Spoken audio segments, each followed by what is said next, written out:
tomorrow's Bass Irish Cup semi-final between Linfield and Glentoran.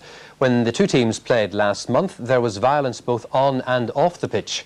Tomorrow's match kicks off at 11 o'clock in the morning. The crowd is restricted to 6,000 and extra police will be on duty. Sharon Hall reports. These were the scenes when Linfield and Glentoran played a league match last month. Brawling players and fighting fans. Tomorrow the two teams meet again in the semi-finals of the Bass Irish Cup. The football authorities and the police have introduced stringent measures to try to ensure there's no trouble. Extra police will be on duty and video cameras as monitors. The crowd will be restricted to 6,000 and kick-offs an early 11 o'clock in the morning. One of the reasons for the 11 o'clock kick-off, for some of the problems are to do with drink, and obviously if it's 3 o'clock people have had a chance to stay in the bar for a number of hours, and we're hoping at 11 o'clock that won't apply. The ardent drinker may still take some, but hopefully those problems will be greatly reduced. Fans that normally come to these big matches normally are searched, because there's obviously difficulty if people bring in bottles and so on, they get thrown onto the pitch, so they will be searched. So people know that and they're well used to it. Police warn that any forged tickets will be rooted out. There's a sense that if there's any trouble at this game, fans may not be allowed to attend matches in future. I would hope that we'll never see that. But if fans cannot come to a match like this on reduced numbers, and I know there have been a lot of complaints about that, but you know, that decision was taken on the basis of people's safety. If we cannot have a match like this with 6,000 without trouble, then the only thing to do is look, can we have it with 3,000 in total or whatever? Now, I would hope that we would not have to go down that road, but if there is a problem tomorrow, then nobody is going to lose out of it more than the fans and more than the clubs, and nobody wants to see that. Police have already arrested one man in connection with the violence last month, and it's believed there are more arrests to follow. Sharon Hall for UTV Live. John Easton picks it up. Looks for the 1-2, John Easton. Oh, Ferguson!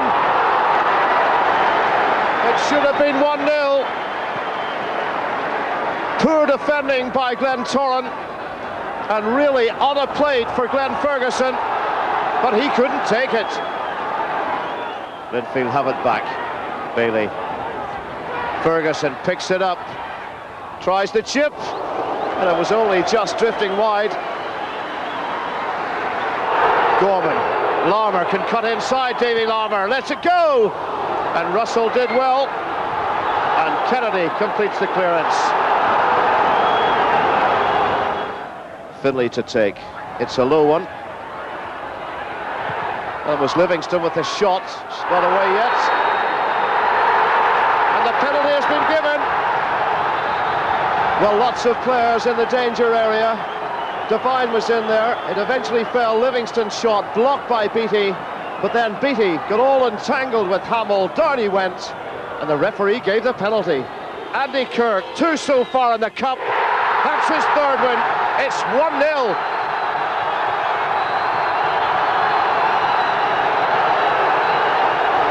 And you'd have to say, against the run of play, Linfield have had most of the pressure. Pressure on Kirk, but he stuck it in.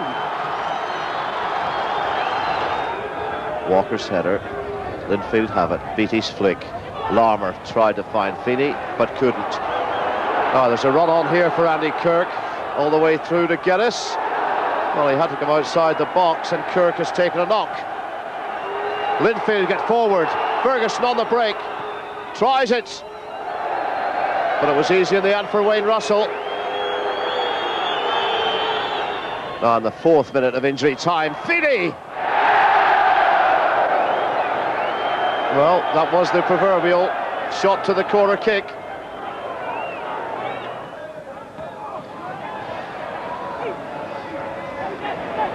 Walker. There's a run on the far side. Hamill, could be danger here for Glentoran. Cuts inside, Hamill! He's dropped it, it's 2-0! It's Andy Kirk!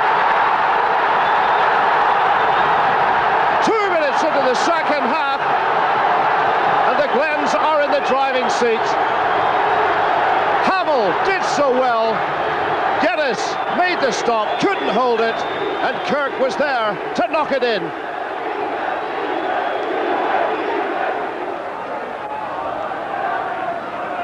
Here's Feeney. They need a bit of his magic now, Linfield.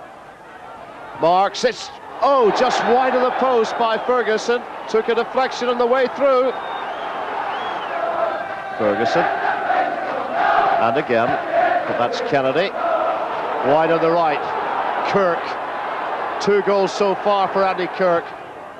But not this time.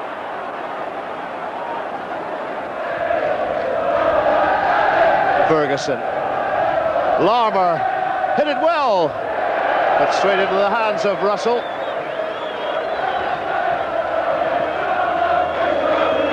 Ferguson into the path of Larmour.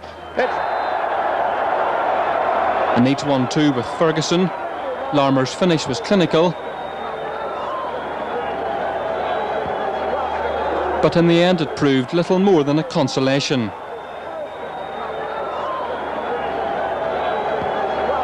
Jubilant scenes at the end for Glentoran, but no comment from Roy Coyle and the players. It was left to Chairman Ted Brownlee to sum up the relief felt by both clubs after the trouble-free match. Football was the winner today, I'm glad to say. The crowd were well behaved on both Linfield crowd and the Glentoran crowd, and for that I'm grateful. Kirk on May the 2nd. Glenavon with Billy Hamilton at the helm beat Crusaders 3-1, while yesterday morning 2 goals from Andy Kirk was enough to see Glentoran and Roy Coyle back into the cup decider. It means a repeat of the cup final of 2 years ago.